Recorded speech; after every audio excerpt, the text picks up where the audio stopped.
চিন্তা করে দেখো না কবরে কি যাইবা না, চিন্তা করে দেখো না কবরে কি যাইবা না। দিলে বড় অহংকার চিনো না আজ খোদার ঘর, দিলে বড় অহংকার চিনো না আজ খোদার ঘর। নামাজের লাগিয়া কি তোর মোটেও মায়া লাগে না, নামাজের লাগিয়া কি তোর মোটেও মায়া লাগে না। চিন্তা করে দেখো না কবরে কি যাইবা না, চিন্তা করে দেখো না কবরে কি যাইবা না। যেই কবরে আল্লাহ ছাড়া বন্ধু কেহই থাকবে না, যেই কবরে আল্লাহ ছাড়া বন্ধু কেহই থাকবে না। চিন্তা করে দেখো না কবরে কি যাইবা না, চিন্তা করে দেখো না কবরে কি যাইবা না। অবশেষের ঠিকানা শুধুই মাটির বিছানা, ঠিক কিনা বলে? লা ইলাহা ইল্লাল্লাহ, জোরে লা ইলাহা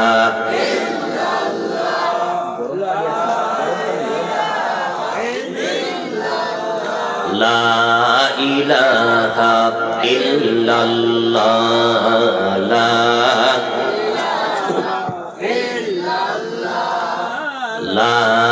ইলাহা। হযরত আসিয়া বলে এক আল্লাহ, ফিরাউন দিল কত জ্বালা। হযরত আসিয়া বলে এক আল্লাহ, ফিরাউন দিল কত জ্বালা। আল্লাহ বলে ও জিবরাইল, আল্লাহ বলে ও জিবরাইল, খুলে দাও জান্নাতের তালা, বলি লা ইলাহা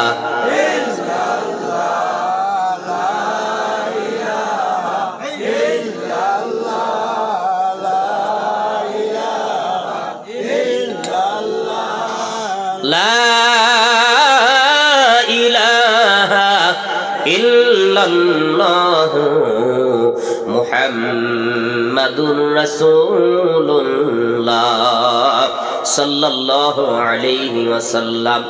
এরে নবীর উম্মতের দল, এই পৃথিবীর মায়া ত্যাগ করে রে মুসলমান একদিন কবরের মধ্যে যাইতে হবে। আল্লাহর নবী রাহমাতুল লিল আলামিন বলেন, ওই লোকটা বুদ্ধিমান যেই নাকি কবরের জন্য তৈরি হয়ে গেছে। এর মুসলমান, তুমি মনে করছো চিরকাল তুমি ঘরের মধ্যে থাকবে, চিরকাল তুমি দুনিয়ায় থাকবে? না না না, তোমার একটা সময় আসবে, এমন একটা সময় তোমার দেহ থেকে আলাদা হইয়া যাইবে, তোমার রূহ আলাদা হয়ে যাবে, ঠিক কিনা বলে? আরে মুসলমান, দেহ থেকে যখন আপনার রূহ আলাদা হইয়া যাইবে, ও নবীর উম্মতের দল, হাত আছে, হাত আর কাজ করে না, জবান আছে, বলার ক্ষমতা নাই, চোখ আছে, দেখার মতো ক্ষমতা নাই, কান আছে, শোনার ক্ষমতা নাই, পা আছে, হাঁটার ক্ষমতা নাই। এরে নবীর উম্মতের দল, দুনিয়ার মধ্যে মশা কামড় দিলে মানুষ মশাকে থাপ্পড় দিয়ে মেরে ফেলে। এরে নবীর উম্মতের দল, যখন আপনার থেকে দেহটা থেকে আপনার রূহটা চলে যাইবে, এরে মুসলমান, আপনার পেছনের দিক দিয়ে শোয়াইয়া রাখে, লাশ শোয়াইয়া রাখার পর নিচের দিক দিয়া পিপিলিকা খেয়ে ফেলে, অথচ জবান আছে, বলার ক্ষমতা নাই। এ আমার সন্তানের আমাকে পিপিলিকরা কামড়াচ্ছে, আমার দেহ থেকে মাংস নিয়ে যাচ্ছে, পিপিলিকা ক্ষত করে ফেলেছে। এরে সন্তানেরা আমাকে কামড়াচ্ছে, তোমরা তাড়াতাড়ি করে পেছনের দিক দিয়া, আমার পেটের পিছের দিক দিয়া তাড়াতাড়ি করে মশাগুলি, মাছিগুলি, পিপিলিকাগুলি দৌড়াও, বলার ক্ষমতা নাই। এরে মুসলমান, আপনার আমাকে কবরের জন্য তৈরি হতে হবে। এরে নবীর উম্মতের দল, কবরের মধ্যে আপনাকে আমাকে সকলকে শুইতে হবে, ঠিক কিনা বলেন? কবরের মধ্যে প্রশ্ন করা হবে, মান রব্বুকা ওয়া মান দীনুকা ওয়া মান নবিয়ুকা হাযার রাজুল। বলতে দেখি মুমিন, তোমার রব কে? প্রশ্ন করা হবে। ও নবীর উম্মতের দল, বলুন তো দেখি আমাদের রব কে? আমাদের রব কে? আমরা সূরা ফাতিহার মধ্যে তিলাওয়াত করি, আলহামদুলিল্লাহি রাব্বিল আলামিন। সমস্ত প্রশংসা সেই রবের, লালন পালন কর্তাকারীর, যিনি সমস্ত দুনিয়ার রব, সৃষ্টিকর্তা, লালন পালন কর্তা। সুবহানাল্লাহ। আমাদের রবকে আল্লাহ আমার রব, এই রবি আমার সব, রবি আমার সব। আল্লাহ আমার রব, এই রবি আমার সব, রবি আমার সব। দমে দমে তনে মনে তারি অনুভব, দমে দমে তনে মনে তারি অনুভব। আল্লাহ আমার রব, এই রবি আমার সব, রবি আমার সব। ঠিক কিনা বলেন? তোমার দুনিয়াতে আমি যেদিকে তাকাই, কত নিয়ামতে ডুবে আছে যে সবাই। তোমার দুনিয়াতে আমি যেদিকে তাকাই, কত নিয়ামতে ডুবে আছে যে সবাই। পাখ পাখিলার গানে, পাখ পাখিলার গানে শুনি তসবিহ কলর, তসবিহ কলর। আল্লাহ আমার রব, এই রবি আমার সব, রবি আমার সব। ঠিক কিনা বলে? আল্লাহ আমাদেরকে বানিয়েছেন তার ইবাদত, বন্দেগী, গোলামি, দাসত্ব করার জন্য। ঠিক কিনা বলে? বেমালুম সে আল্লাহ রবকে আমরা ভুলে গেছি। আল্লাহ তাআলা বলেন, ওয়ামা খালাকতুল জিন্না ওয়াল ইনসা ইল্লা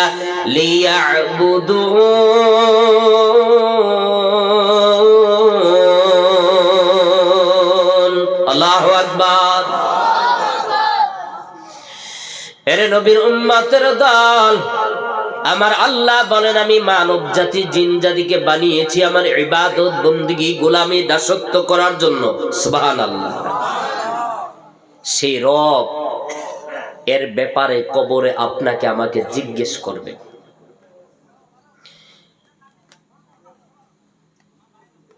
এই রবকে যেন আমরা ভুলে না যাই, যে আল্লাহ আপনাকে আমাকে বানিয়েছেন। ঠিক কিনা বলেন? আপনাকে আমাকে বানিয়েছেন কে? বলেন, কে বানিয়েছেন? যা কিছু দেখছেন দুনিয়া, আকাশমণ্ডল, ভূমণ্ডল,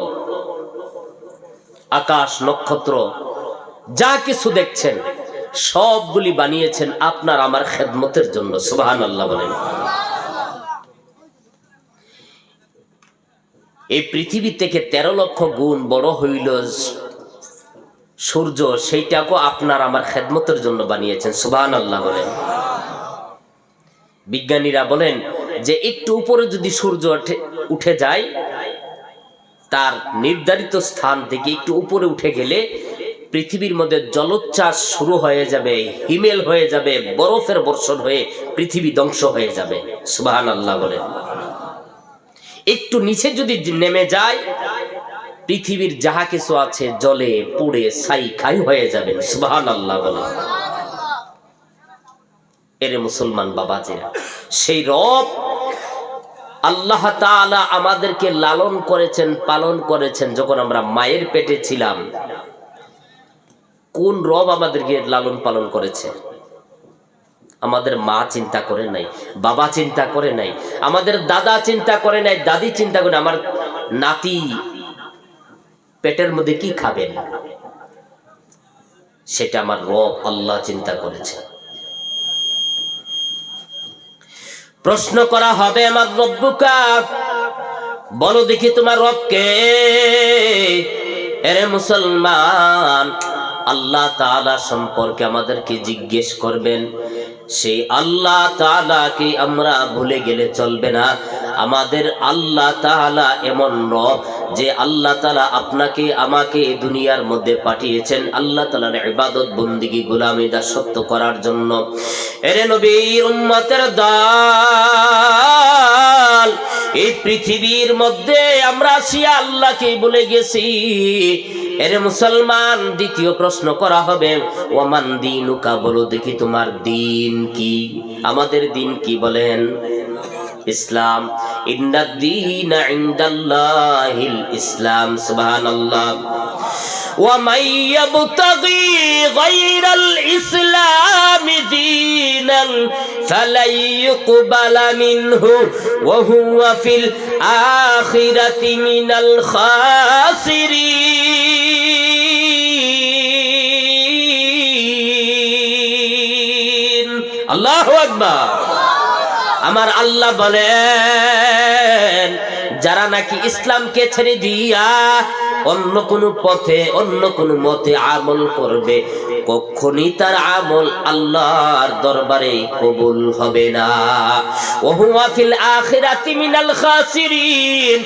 আর হাসরের ময়দানে ওই সমস্ত মানুষগুলি হবে ক্ষতিগ্রস্তের দলের সাথে অন্তর্ভুক্ত হবে। বলে হুজুর, ক্ষতিগ্রস্তের দল কারা?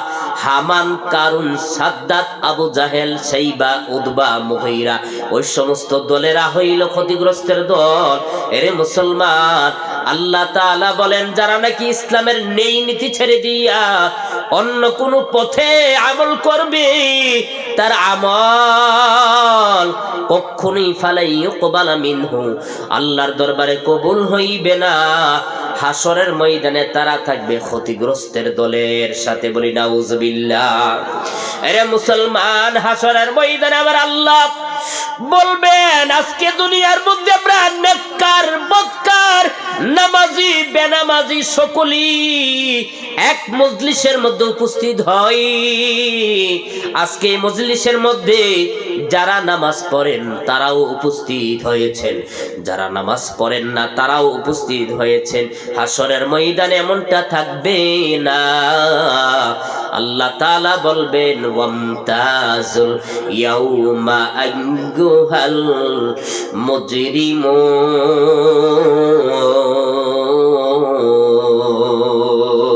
আল্লাহু আকবার। আজকে দুনিয়ার মধ্যে সকলেই এক মজলিসে, হাসরের ময়দানে আমার আল্লাহ বলবেন, আজকে যারা নাকি জুলুমকারী, অত্যাচারকারী, আজকে তারা নেককারদের থেকে আলাদা হইয়া যাও। ও মুসলমানের দল, আমার আল্লাহ হাসরের ময়দানে নেককারদের থেকে বদকারদেরকে আলাদা করিয়া দিবেন। আল্লাহু আকবার। ইমাম সাহেব যদি আজকে জিজ্ঞেস করেন, হে ভাই যুবক, নামাজ পড়ো কি? বলে, হ্যাঁ হুজুর নামাজ পড়ি। এক বাড়িতে এসেছেন মেয়ে দেখার জন্য, মেয়ের পার্টি দেখে এবার ছেলে দেখার জন্য ছেলের বাড়িতে গেলেন। মেয়ের আত্মীয় স্বজনেরা জিজ্ঞেস করেন, এরে বাবা যুবক, তুমি কি নামাজ পড়ো? বলে, হ্যাঁ পড়ি। তো বলো তো দেখি ফজরের নামাজ কত রাকাত? আসলে পড়ে না। আসলে কি করে না? পড়ে না। বলো ফজরের নামাজ কত রাকাত? এখন তো হ্যাঁ, তো জীবনও নামাজ, ফজরের নামাজ পড়ে নাই। আমাদের মধ্যে নামাজ আছে না নি? সপ্তাহে একবার নামাজে যাইব, জুম্মার নামাজে। ঠিক ঠিক কিনা বলুন?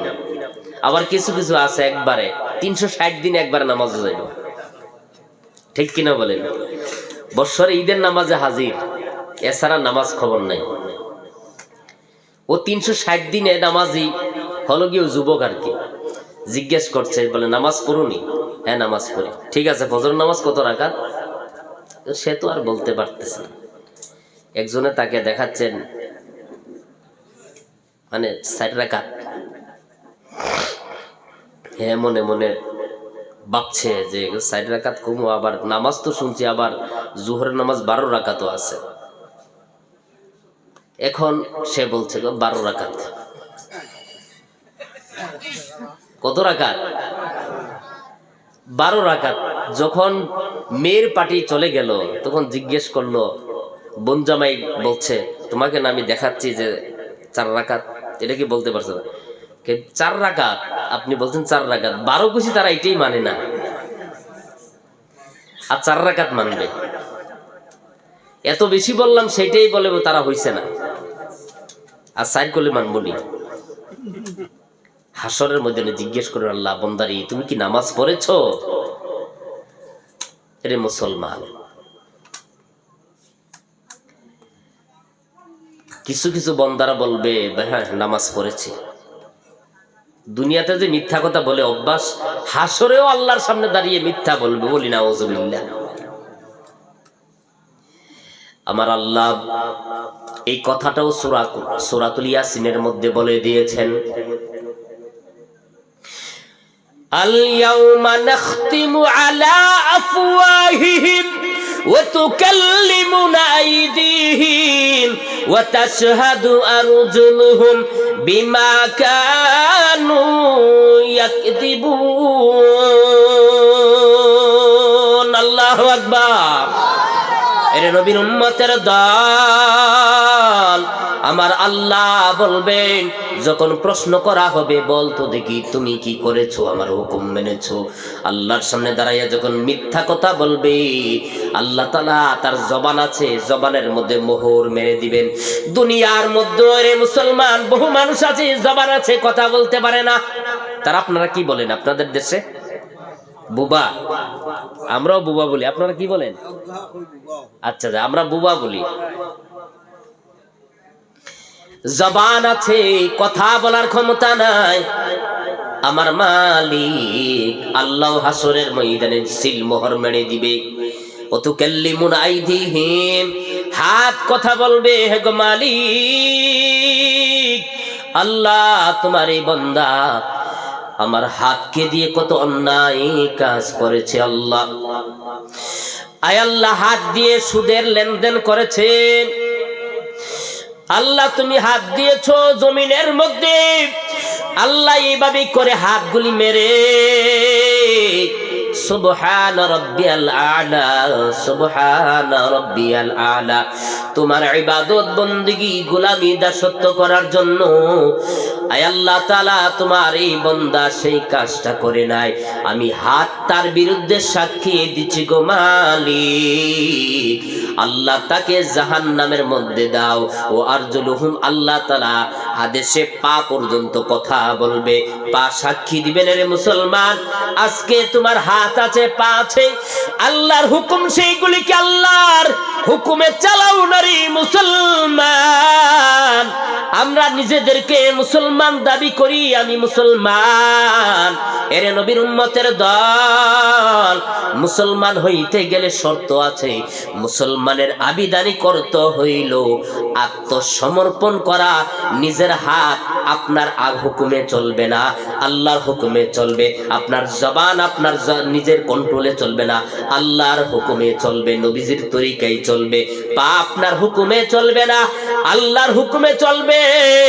ও নবীর উম্মতের দল, যার জন্য আমার আল্লাহ বলেন, ইয়া আইয়ুহাল্লাযীনা আমানুত্তাকুল্লাহা হাক্কা তুকাতিহি ওয়া লা তামুতুন্না ইল্লা ওয়া আনতুম মুসলিমুন।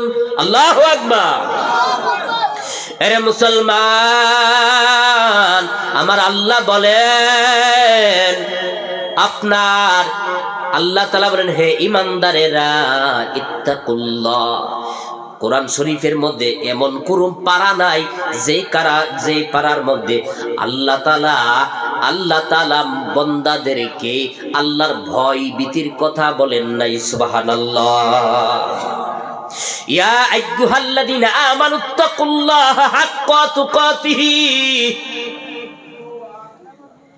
আমার আল্লাহ বলেন, হে ঈমানদারেরা, তোমরা আমি আল্লাহকে ভয় করার মতো ভয় করো।